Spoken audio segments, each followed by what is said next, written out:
성경 봉독하겠습니다. 오늘 말씀은 다니엘 6장 10절에서 15절까지 말씀입니다.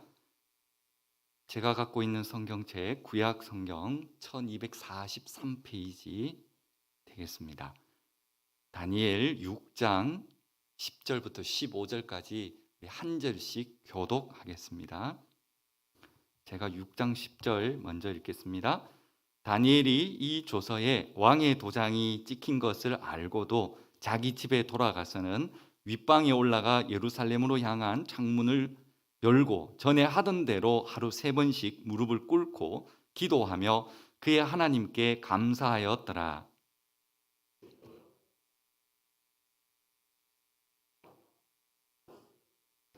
이에 그들이 나아가서 왕의 금령에 관하여 왕께 아뢰되 왕이여, 왕이 이미 금령에 왕의 도장을 찍어서 이제부터 30일 동안에는 누구든지 왕 외에 어떤 신에게나 사람에게 구하면 사자굴에 던져 넣기로 하지 아니하였나이까 하니 왕이 대답하여 이르되 이 일이 확실하니 메대와 바사에 고치지 못하는 규례니라 하는지라.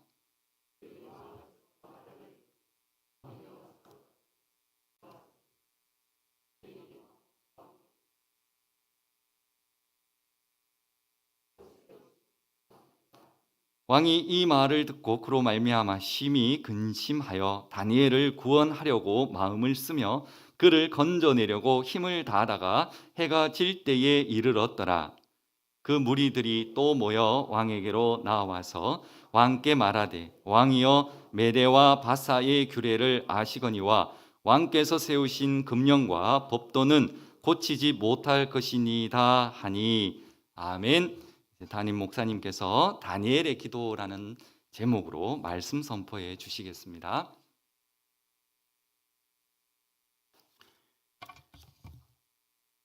한 사람의 기도는 기도하지 않는 한 민족보다 크다라고 말합니다. 저희들은 기도의 중요성을 알고 또 기도가 얼마나 강한 힘이 있는가를 압니다. 그러나 정작 기도를 우리가 지속적으로 또는 깊이 있게 또 능력 있는 기도를 드리기에는 때로는 참 많이 부족한 것을 느낍니다. 우리가 다시 기도의 자리로 나와야 될 때가 되어서 우리는 다시 한번 기도하는 이 귀한 모임, 또 기도하는 이 귀한 영적인 그런 분위기들 속에 저희들이 이제 들어가게 될 텐데, 일요일부터 시작되는 다니엘 기도회는 우리 성경 다니엘서 10장 속에 나와 있는 다니엘이 세 일해 동안 슬퍼하면서 하나님 앞에 눈물로 기도했던 그 장면, 이것이 이 다니엘 기도회란 이름으로 지금 1만 5천 교회가 함께 동참하게 되는 기도의 원형이죠. 물론 이 기도회를 시작한 김원호 목사님의 어떤 그런 이야기도 있습니다만은 이 다니엘의 기도, 이것은 분명한 뜻이 있고 목적이 있고 또 기도에 분명한 당위성이나 절박함이 있습니다. 저희들이 이 다니엘의 기도, 오늘 이 6장에 나와 있는 이 본문을 좀 보면서 다니엘이 이런 기도의 자리에 나갈 수밖에 없는 좀 역사적인 또 자기가 처해 있는 그런 사회적 상황들에 대한 부분들을 먼저 좀 조명해 보기를 원합니다. 물론 우리가 다니엘 기도회 중에는 또 새벽 기도회는 자유를 하기 때문에 매일 성경 본문을 가지고 다루지 않습니다. 그러나 또 이번에 또 절묘하게 다니엘서가 11월 1일부터 우리 큐티 본문이 됩니다. 그래서 각자 이렇게 좀 보시기도 하고, 그래서 저는 오늘 이 다니엘이라는 이 본문을 가지고 이 오후 시간에 다니엘 기도를 앞에 두고 있기도 하고, 또 우리 매일 성경이 다니엘서를 또 이 11월 달에 보기 때문에 제가 좀 서론적 부분을처럼 말씀을 드리고자 합니다. 우선 여러분 가지고 있는 성경을 한번 펼쳐놓은 6장을 보시면 6장 앞에 5장 31절 여러분이 가지고 있는 성경인데요. 한번 보실까요? 30절, 31절 이 두 절을 먼저 한번 같이, 여러분 성경이 있으니까 같이 보십시다. 그날 밤에 갈대 왕 벨사살이 죽임을 당하였고 메대 사람 다리오가 나라를 얻었는데 그때 다리오는 62세였더라. 아멘.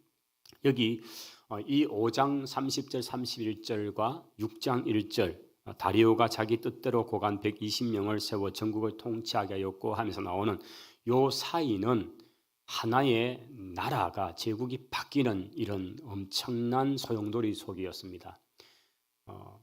다니엘이라는 소년이 포로로 끌려갈 때는 605년에 침공 때였습니다. 1차 느부갓네살의 침공 때 그때 쳐들어왔던 나라는 바벨론이라는 나라입니다.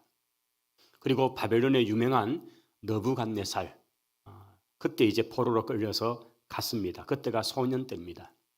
그리고 거기서 특별히 간택이 되어서 이름도 바뀌고 벨드사살로 바뀌어지고 그의 새 친구 역시 이름이 개명이 되어서 우리가 바뀌어진 이름 잘 알잖아요.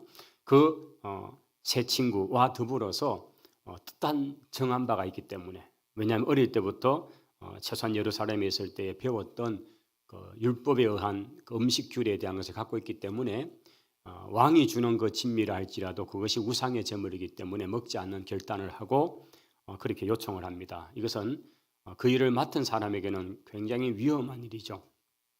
정해진 것을 통해서 아이들이 잘 이렇게 건강하게 해야 이제 나중에 심사하러 갈 때인데 이 아이들이 음식을 먹지 않고 채소만 먹게 된다. 이것은 보나마나 뭐 이 아이들은 잘 관리하지 못했다 이런 부분에서 책임자들이 문제가 있을 텐데 그래도 어떤 감동을 통해서 그렇게 결정을 하죠. 그렇게 해서 이 다니엘은 어린 나이에 이미 이제 왕 가까이 그리고는 또 특별히 꿈을 해석하는 그런 느부갓네살의 그 신상 금신상부터 시작된 그 신상의 꿈을 해석함으로써 그는 굉장히 높은 위치에 있게 됩니다. 자 그리고 나서 정권이 이게 자체가 나라 자체가 바뀝니다. 이제 이 바벨론에서부터 메데와 파사라는 두 연합 나라를 통해서 나중에 이것은 이제 하나로 페르시아라는 이름으로 나오게 되는데 파사의 이름이 그대로 페르시아로 갈 겁니다.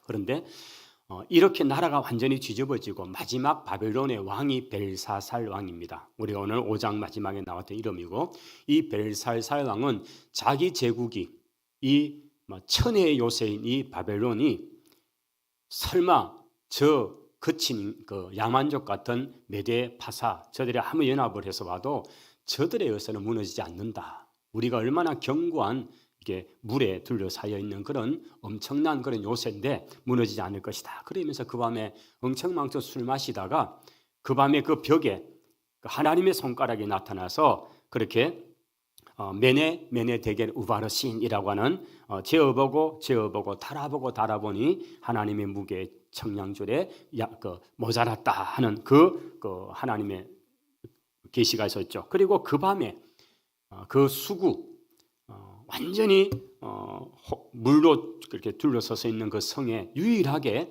들어갈 수 있는 것이 바로 그 성에 있는 모든 더러운 것들을 쏟아내 밖으로 버리는 강으로 나오게 하는 하수구죠. 그 수구문을 통해서 들어온 이 메데파사 연합 세력에 의해서 그 밤에 바벨론이 함락되고 멸망하는 그 사건입니다. 이게 약 한 70년 바벨론 역사입니다. 그런데 이 예언을 예레미야 선지자가 하였던 거죠.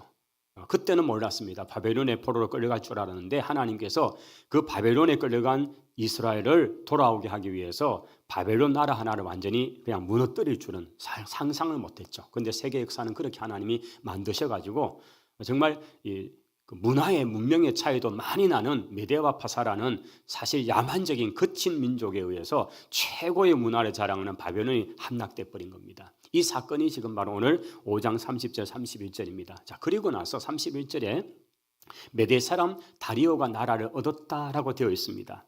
자, 그리고 오늘 우리 본문은 이제 6장 10절이니까 그 메데라는 다리오 시대에 일어난 그 다니엘의 기도의 이야기가 우리 나옵니다. 그런데 우리가 이걸 좀 두고 조금 더 지나가야 될 것은 어디냐면 왜냐하면 다니엘서가 좀 왔다 갔다 하기 때문에 시간적으로 9장으로 가보겠습니다. 9장을 한번 넘어가 보시면 자 9장에 똑같이 6장 1절의 그 인물에 대해서 9장은 이렇게 언급을 합니다. 메데 족속 아하수에로의 아들 다리오가 갈대아 나라 왕으로 세움을 받던 첫 해 곧 그 통치 원년에 나 다니엘이 책을 통하여 여호와께서 말씀으로 선지자 예레미야에게 알려주신 그 연수를 깨달은 날이 곧 예루살렘의 황폐함이 70년 만에 그치리라는 그 예언의 말씀을 깨달았다 하는 것입니다. 자, 그러면 9장 1절 메대 족속의 아하수에로의 아들 다리오, 이것이 지금 오늘 6장에 바로 바벨론 마지막 왕 벨살살을 무너뜨렸던 바로 그 메대의 왕이 다리오입니다. 그리고 다리오의 아버지가 아하수에로였다는 이름이 있습니다. 이 아하수에로는 또 뒤에 또 나오기 때문에 자꾸 헷갈리지만, 그러나 아하수에로 1세, 아하수에로 2세 이렇게 되는데, 어쨌든 이 다리오라는 왕의 아버지가 아하수에로고, 그 다리오가 메대의 왕으로서 바벨론을 무너뜨려서 그러면 이 제국의 이제 왕이 된 거죠. 그래서 갈대아 나라의 왕이 되었다. 사실 갈대아라는 말은 바벨론에 있는 지역을 갈대아라 그러거든요. 그래서 그 땅의 왕이 되었다. 정복자니까 왕이 되었죠. 그런데 또 좀 헷갈리는 것은 10장으로 가보시면 10장에 이게 또 헷갈립니다. 10장 1절입니다.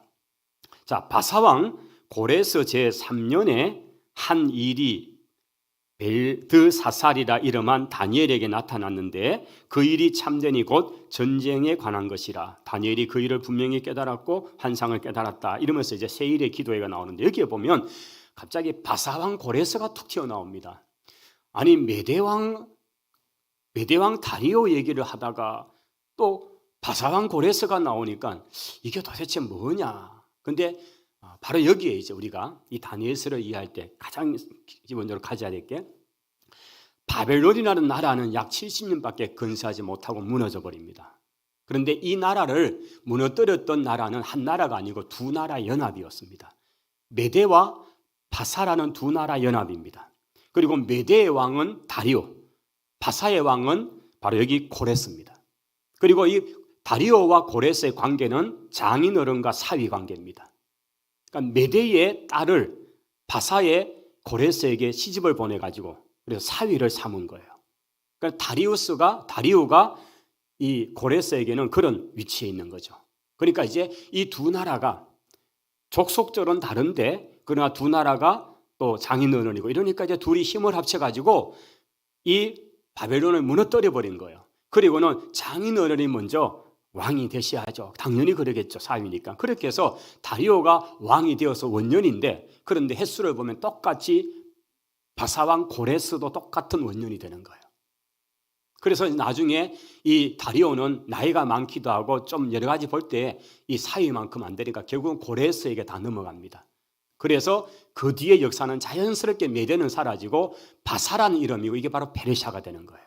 그래서 이 두 가지 관계를 이해해야, 그래서 두 나라 관계를 이해해야지 메대와 바사가 나중에는 자꾸 뭐 이상하고 바사가 되고 페르시아 얘기하는데 이게 그런 관계가 있기 때문에 이렇게 되었다 하는 것을 일단 이해를 하시면서 그렇게 보셔야 6장, 9장, 10장 이게 쑥 풀어집니다. 자, 이런 상황에서 이제 그러면 다니엘은 있잖아요. 다니엘은 어릴 때부터 끌려와서 바벨론의 제국에 있으면서 총리가 되어서 아주 막 그냥 소위 말하면 술사고 박사입니다. 그러니까 점성을 보고 이런 하늘의 계시를 얘기해 주고 이런 걸 하는 이게 사실 많거든요. 왕 주변에는. 그런데 그중에서 가장 탁월했고 가장 왕이 총애하던 그런 인물이 다니엘이었습니다. 그런데 다니엘이 그렇게 몸담아 있던 바벨론이라는 제국이 무너지고 났는데, 그럼 이제 새로운 완전히 나라 왕조가 나왔잖아요. 그게 이제 메대 나라하고 바사 나라입니다. 그런데 보면 또 다니엘이 활동을 하고 있거든요. 우리가 6장의 이 본문의 말씀에 오거나 또는 9장의 말씀에 오면 이때 다니엘의 나이가 얼마인가? 83세, 85세입니다.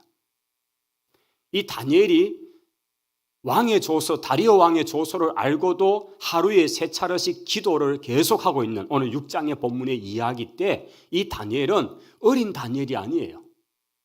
바벨론이란 70년의 세월을 오롯이 지내고 나서 지금 이때 이거는 최소한 어마어마하십니다. 83세입니다. 9장에 가서 세일의 기도회를 하고 이게 이제 그 다리오 왕 3년, 고레스 왕 3년 10장 이때쯤 되면 이게 536년쯤 8년쯤 되는데 이때 나이가 85세 이상 됐을 거다. 학자들에 따라 좀 더 보기도 하고. 그러면 우리가 이제 이 다니엘서를 읽을 때에 6장 이전까지의 다니엘은 최소한 앞에 다니엘은 소년이었고 벨사살 왕 때에 이미 70대가 되어 있었고 그 다음에 6장에 들어와서 본격적으로 메대 다리오가 왕으로 있을 그때의 새로운 나라에 여전히 그런 굉장히 꿈을 해석하고 뭔가 나라의 미래를 예언하는 이런 활동을 하고 있는 다니엘 역시 이때는 이미 80대 나이고, 이제 그 80대 나이에서 고레스를 또 영적으로 많이 지도하고 있는 상황이었다는 것. 이게 고레스가 나중에 고레스 왕이 했던 일이 아주 중요한 이야기는 바로 에스라 성경을 통해서, 에스라 또는 역대하를 통해서 나오는 게 뭡니까? 고레스 왕 원년에 이스라엘은 돌아가서 자기 고국에 돌아가서 하나님의 성전을 짓고 돌아가라 하는, 이게 바로 536년, 538년의 원년이니까 그때 선언을 하고 2년쯤 되어서 536년에 드디어 돌아오거든요. 그게 1차 포로 기한인데, 이때에 그러면 그 뒤에서 그 배경적 역할을 하고 고레스에게 그런 어떤 영적인 지도를 하고 했던 인물은 바로 다니엘이죠. 다니엘 영적인 스승이었으니까. 이런 역사적 배경이 있다는 거죠.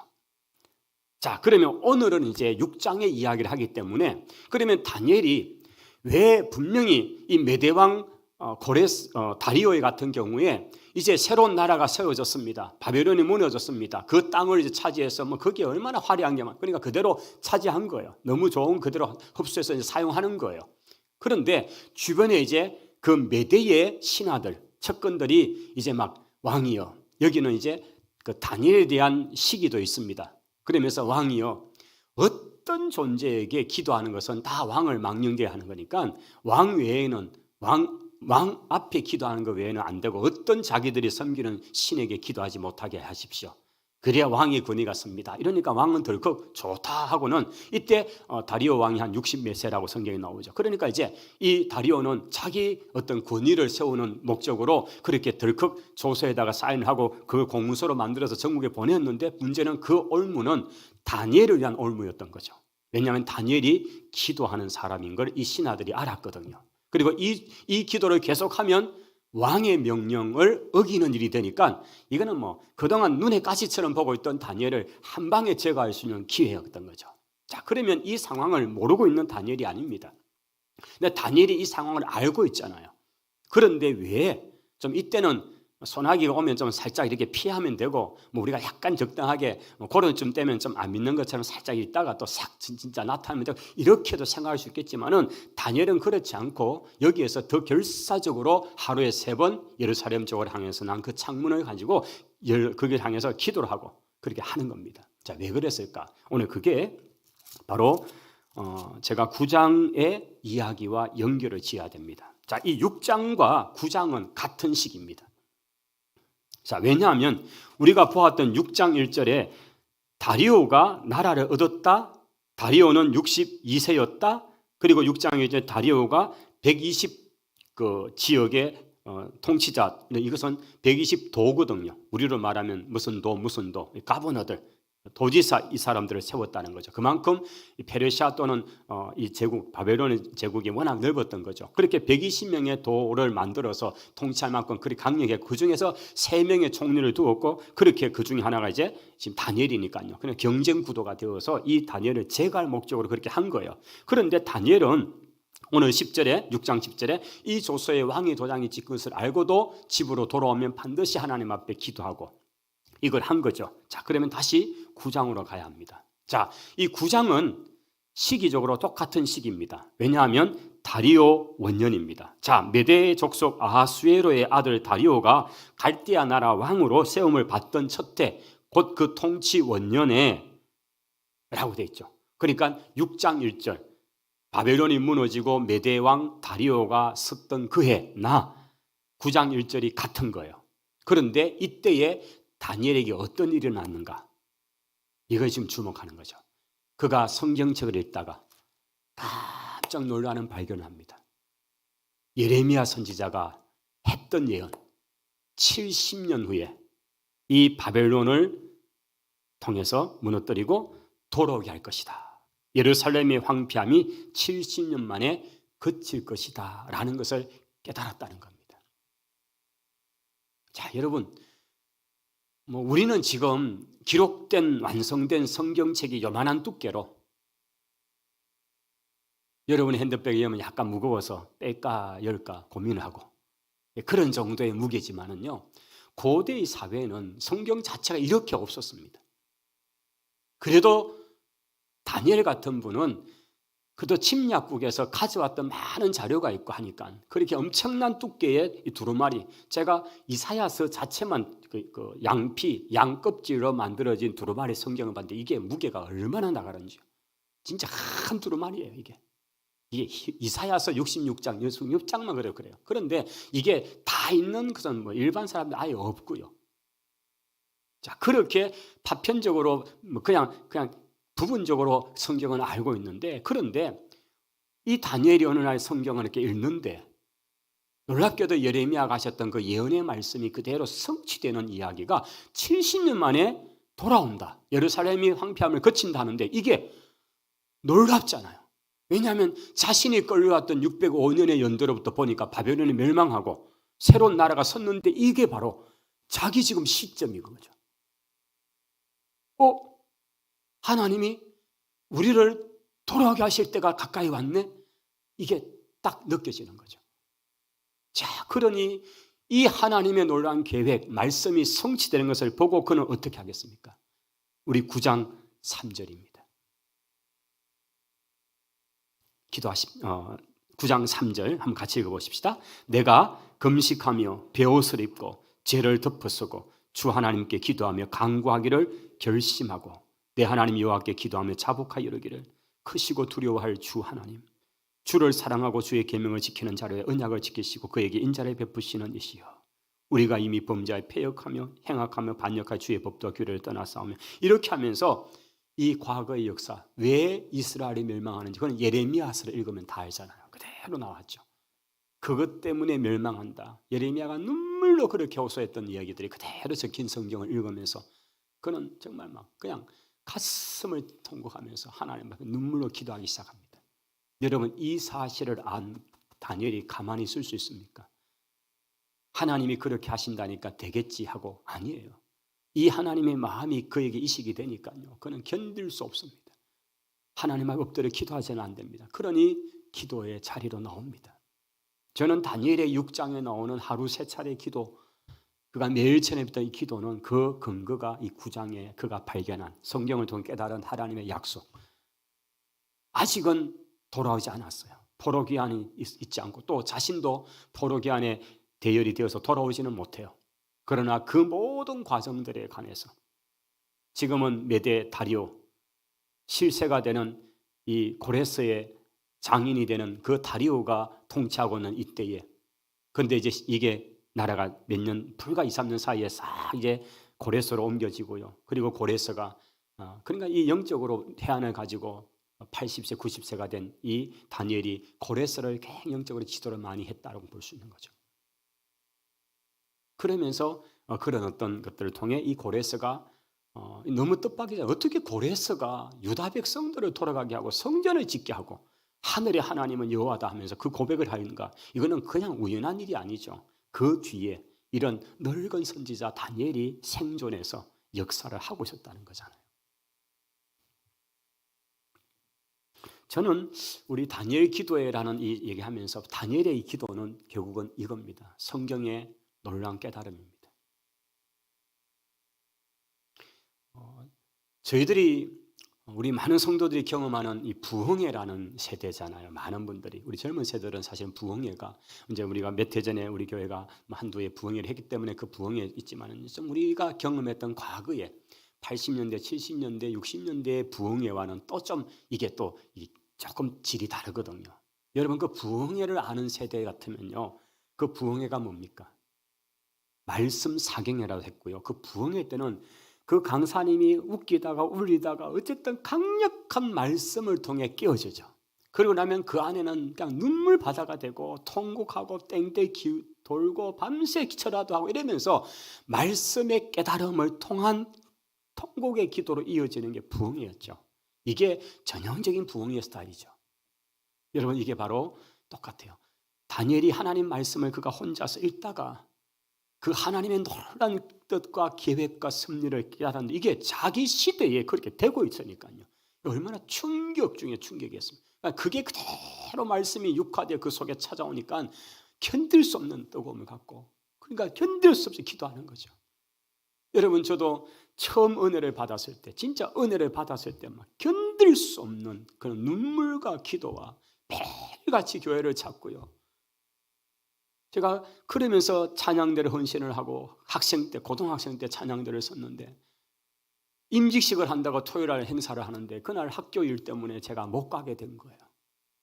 근데 제가 지금도 그 안타까움이 제게 있어요. 학교는 가서 있는데 고등학생이 그 예배를 가야 되는데 그 예배에 가야 되는데 이게 막 계속 마음에 있는 거예요. 그리고 이제 마치고 오니까 늦었죠. 근데 그때 결단해. 주님, 제가 절대 주일 안 빠지겠다고. 제가 예배 안 빠지겠다고. 진짜 그게 그대로 되었어요. 사역자가 되니까 빠질 수도 없잖아요. 근데 그 고등학교 때 그 마음이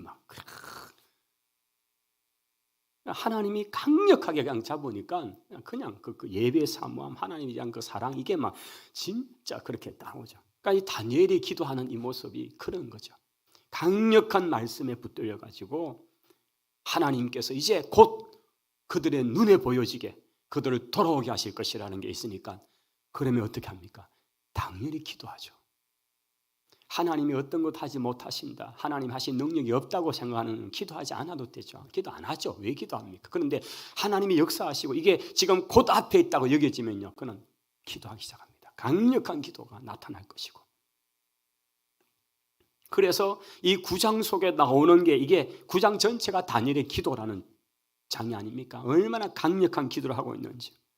근데 이 기도가 보시면요, 이게 그냥 예레미야서의 그냥 축약판이고요, 구약의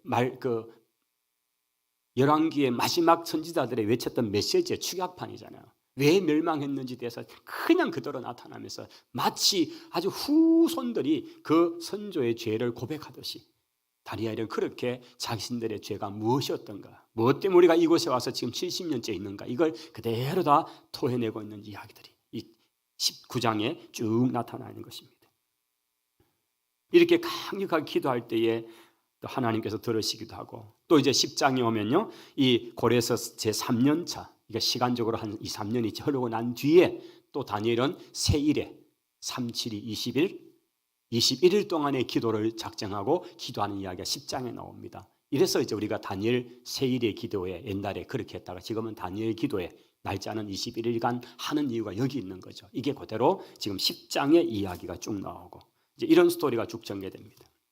여러분, 다니엘서는 예언서잖아요. 선지서고요. 그리고 순서적으로는 다니엘이 앞에 사람, 에스겔이 뒤에 사람이죠. 그런데 이제 우리 성경은 에스겔을 먼저 앞에 두고 다니엘을 뒤에 두다 보니까 이제 자꾸 이제 여기에 익숙하니까 에스겔, 다니엘, 그래서 사람도 에스겔이 앞이고 다니엘이 뒤인 줄 이렇게 생각하는데 그게 아니죠.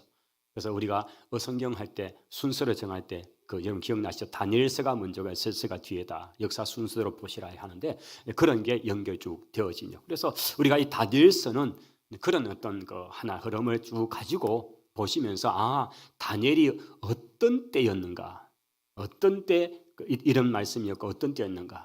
여러분, 80이 넘은 나이에 사자굴에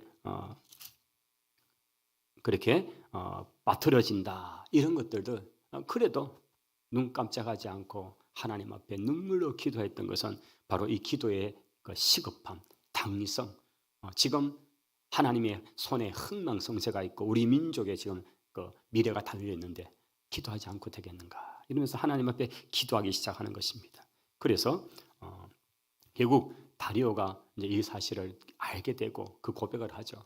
하나님이 살아계시고 하나님이 살리기도 하고 죽게도 하신다, 이러면서 쭉 하시고, 그냥 이 다리오는 한나라의 일반 왕이지만은 그 다니엘 그 자체를 통해서 그가 굉장히 감동을 받기도 하고, 그에게 역사하시는 하나님의 존재에 대해서 두려워하기도 하고, 이게 고레스에 그대로 전가가 되고, 고레스도 그렇게 해서 그 여호와 하나님에 대한 신앙에 대한 부분이 굉장히 강력하게 이게 이제 우리가 쭉 가지고 다니엘서 전체를 쭉 보시면 전체적인 이해가 쉬울 것입니다. 오늘 다니엘 기도회, 이제 저희들이 정말 타이틀도 다니엘 기도회가 되어서 이제 저희들이 화요일부터 할 것입니다. 여러분, 이때에 그냥 남들이 오니까 따라오는 게 아니고 여러분 각자가 꼭 마음에 한번 품고 이번 다니엘 기도회가 정말 간정의 주인공이 내가 되자 하는 그 마음 가지고 하나님 앞에 결단하시면서 기도하시면서 그런 하나님의 은혜 이것을 꼭 경험하게 되는, 그리고 또 다니엘서가 여러분에게 그렇게 좀 이 한 달 동안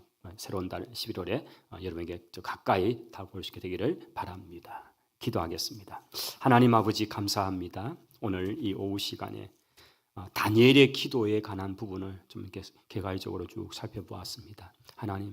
하나님의 사람 다니엘, 기도의 사람 다니엘, 하나님의 계시의 말씀에 능통했던 그 다니엘, 그가 하나님 앞에 결단하고 기도할 수 있었던 것은 그가 깨달은 하나님의 그 놀라운 구원의 말씀, 반드시 이루시는 하나님의 그 놀라운 역사를 보고 하나님 앞에 엎드려 금식하고 하나님 앞에 통에 자복하며 기도했습니다. 하나님, 이제 저희 교회가 또 1만 5천여 교회와 더불어서 11월 1일부터 다니엘 기도를 할 텐데, 하나님 이 강력한 기도가 이 한 달, 하나님 이 세 달에 우리 가운데 충만해서 정말 간정의 기적의 주인공이 되게 하옵소서. 예수님 이름으로 기도하옵나이다. 아멘.